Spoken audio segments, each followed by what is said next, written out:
आम्ही पहिल्यापासूनच कुंभी आहोत आणि त्याच्यानंतर तुम्ही बोला.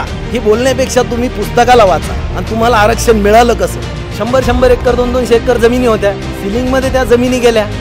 ते जमिनी स्वतःच्या दान दिलेले, सामाजिक कार्यासाठी दिलेले. 50 एकरची जमीन राहिलेली नाही आहे, गुंठ्यावरती आलेले.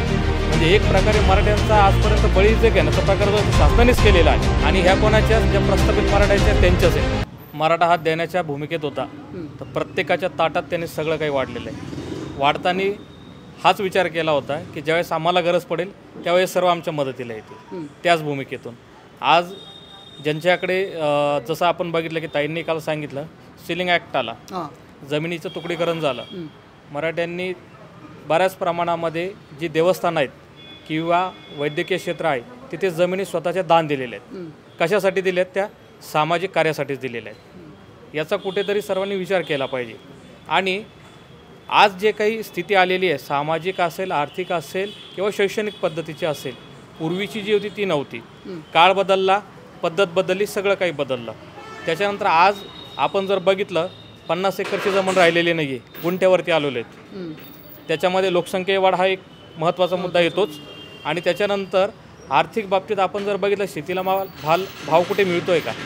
आणि आजपर्यंत असणारा मराठा समाज जो काही आहे, 100% जर आपण आकडा घेतला तर 80% समाज हा मराठा शेतीच करतो आजही. आणि शेती हे त्याचं मुख्य स्रोत आहे. आणि या शेतीला भाव मिळतो आहे का? आणि हे भाव देण्याचं काम कोणाचं आहे? तर राज्य सरकारचं आहे. म्हणजे एक प्रकारे मराठ्यांचा आजपर्यंत बळी जे घेण्याचा प्रकार जो आहे तो शासनानेच केलेला आहे. तिथेही आम्हाला तुम्ही खाऊ देत नाही, जे पिकवतात त्याचाही तुम्ही आम्हाला भाव देत नाहीत. म्हणजे करायचं तर करायचं का मराठ्यांनी नेमकं? आणि शिक्षणामध्ये आपण बघितलं की इतक्या मोठ्या प्रमाणामध्ये आज भरमसाठ जी फी वाढलेली, ह्या ज्या इन्स्टिट्यूशन आहे ह्या कोणाच्या आहेत? तुम्ही जर बघितलं मध्य प्रदेश असेल किंवा उत्तर प्रदेश असेल, इकडे सर्व जे काही महाविद्यालये आहेत ही पूर्णपणे शासकीय आहेत. आपल्याकडे काय आहेत? जो जितका मोठा नेता त्याच्या तितका जास्त शैक्षणिक संस्था. आणि ह्या कोणाच्याच? ज्या प्रस्थापित मराठ्याच्या त्यांच्याच आहेत. आणि इथे 10-10 लाख फीस घेणारे कोण? प्रस्थापित मराठेच. म्हणूनच हा जो काही मनोज भाऊंनी सध्याला लढा उभा केला हा गरजवंत मराठ्यांचा आहे. सध्याला PhD करणारे एक विद्यार्थी आहेत, त्यांचा एक काही प्रश्न होता की आम्हाला PhDचं काय होणार आहे तो अजित? हां, तर ते तुम्ही तर बघितलं, तुम्ही काय दिवे लावणार आहेत. एक प्रकारे म्हणजे याचा अर्थ असं होतं की डॉक्टर बाबासाहेब आंबेडकरांनी जे काही PhD घेतली, स्वामीनाथनजींनी जे काही PhD घेतली, त्यांच्यावर हे प्रश्न उपस्थित करतायत. म्हणजे जे काही महाराष्ट्रातले असणारे जे काही आत्तापर्यंतचे त्यांना कळत नाही एवढंही. इस्रो आणि DRDमध्ये रिसर्च करणारे कोण आहेत? रिसर्च इन्स्टिट्यूट, ते संशोधक विद्यार्थीच असतात. म्हणजे एवढा नालायकपणाचा कळस उपमुख्यमंत्री जो 12वी पास आहे की फेल आहे हे एकदा आपल्याला बघावं लागेल एकदा. आणि त्यांनी हे तर पहिले आम्हाला सांगायलाच नाही पाहिजे. आणि जे काही ध्रुवीकरणाचं आपण आता म्हणालात की ही मुलं शैक्षणिक क्षेत्रामध्ये सारथीच्या माध्यमातून उतरायलीत. कुठली? मराठा समाजातील. आज मराठा समाजातील जे काही विद्यार्थी त्यांना पर्सेंटेज आहे पण रिझर्वेशन नसल्यामुळे त्यांना पाहिजे ते ॲडमिशन त्यांना घेता येत, स्कोप मिळत नाही आहे. आणि ज्या ठिकाणी मिळत आहे त्यांना तर तिथे कुवत आर्थिक तेवढी नाही की आपण फीस भरू शकतो, इकॉनॉमिक फुल होत नाही आहे. मग सारथी नावाची एक संस्था आली, त्याच्या माध्यमातून मुलं बेनिफिट घ्यायला लागली. तर कुठेतरी याच प्रस्थापित लोकांच्या पोटात कळ उठायला लागली. आणि PhDची जी काही संख्या होती 851, त्यावरून त्यांनी डायरेक्टली पहिले 50 केली ना आता 200 केली. का करताय तुम्ही असं मराठा समाजाच्या बाबतीत? का तुम्ही सारथीची विद्यार्थी संख्या कमी करतायत? म्हणजे हा समाज शिकला सवरला तर उद्या आपल्याला हा प्रश्न विचारेल या 250 घराण्याला की तुम्ही आतापर्यंत आमचं काय केलं?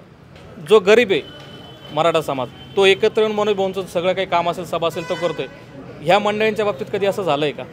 तुम्ही पेड लोक आणतात सभेला, ही पेड नाही आहेत, पैसे देऊन आणलेले नाही.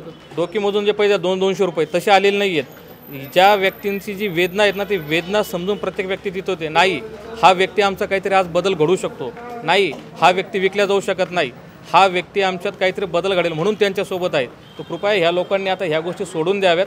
आणि हे त्यांच्यासाठी जास्त चांगलं राहील जर भविष्याचं जर त्यांना दिसत असेल. डंके की चोट पे म्हणणाऱ्यांना काय सांगाल?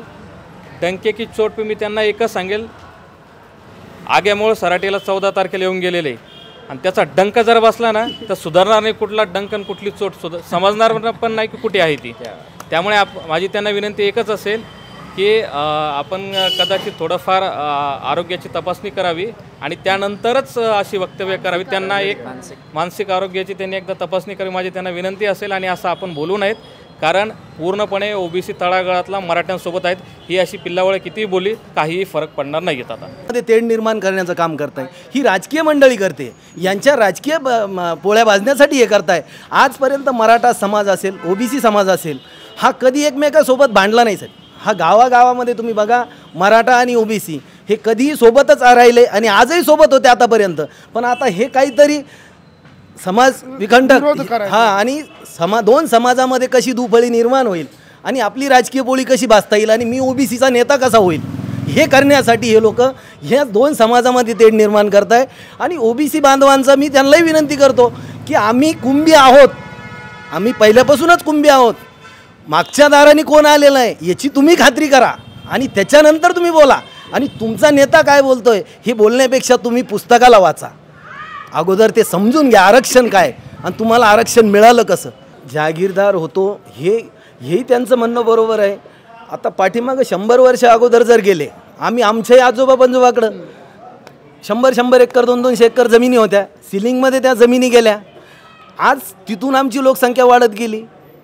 पहिले आमचे आजोबा पंजोबा एकटे होते, आज ते 2 4 झाले, त्यांचे मुलं त्यांचे नातवं. हे कुठंतरी आमची जी लोकसंख्या वाढत गेली, हे जमिनीचं क्षेत्रफळ वाढलं नाही आणि ते वाढणारही नाही. जमीन आहे तेवढीच आहे आणि त्याच्यामध्ये विघटन तुकडे होत गेले. आज जर आमच्या मराठा समाज बांधवाकडे जर तुम्ही बघितलंच आहे, एकर नाही स्क्वेअर फुटामध्ये जमीन येते. आज स्क्वेअर फुटात आम्ही आलो आहे. आणि आम्ही आज जो विषय म्हणताय की मराठा समाजाला आज आरक्षणाची खरी गरज आहे. तर मराठा म्हणून आज आपण जो म्हणताय, बाकीचे सगळे टीका करताय तुम्ही पाटील होते, मान्य आम्ही त्यावेळेस होतो, त्यावेळेस आमच्याकडे जमीन होती. आजोबा पंजोबाकडे 100 एकर, कोणाकडे 50 एकर 200 एकर. आज आम्ही स्क्वेअर फुटामध्ये आलेलो आहे. 1-1 गुंठा 1-2 गुंठे आमच्याकडे जमीन येते, काही तर भूमीही नाहीत. नाही, आमचं तर आम्ही जो विषय आहे तो दादानी तो अगोदरच हे केलेला आहे. आम्ही ओबीसी म्हणून प्रमाणपत्र मागतो आहे, आम्ही काही कोणाचं राजकीय विषय मागतच नाही आहे. आम्ही कुंभी आहेत, आम्हाला कुंभी प्रमाणपत्र आम्हाला तुम्ही द्या. कुंभी प्रमाणपत्र आम्ही तेवढं मागतोय. आता लोकांना ज्या त्या राजकारण्याला वाटत असेल की माझ्या याच्यामध्ये हिस्सेदारी होतोय, तो त्याचा बघण्याचा दृष्टिकोन आहे.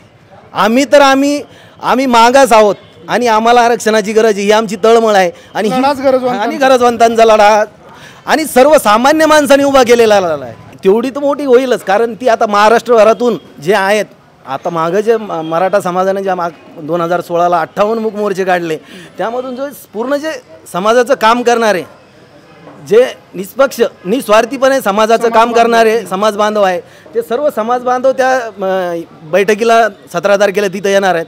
संख्या भरपूर असणार आहे, त्यामुळे ते सांगू शकत नाही, पण त्याचंही स्वरूप येऊ शकतं.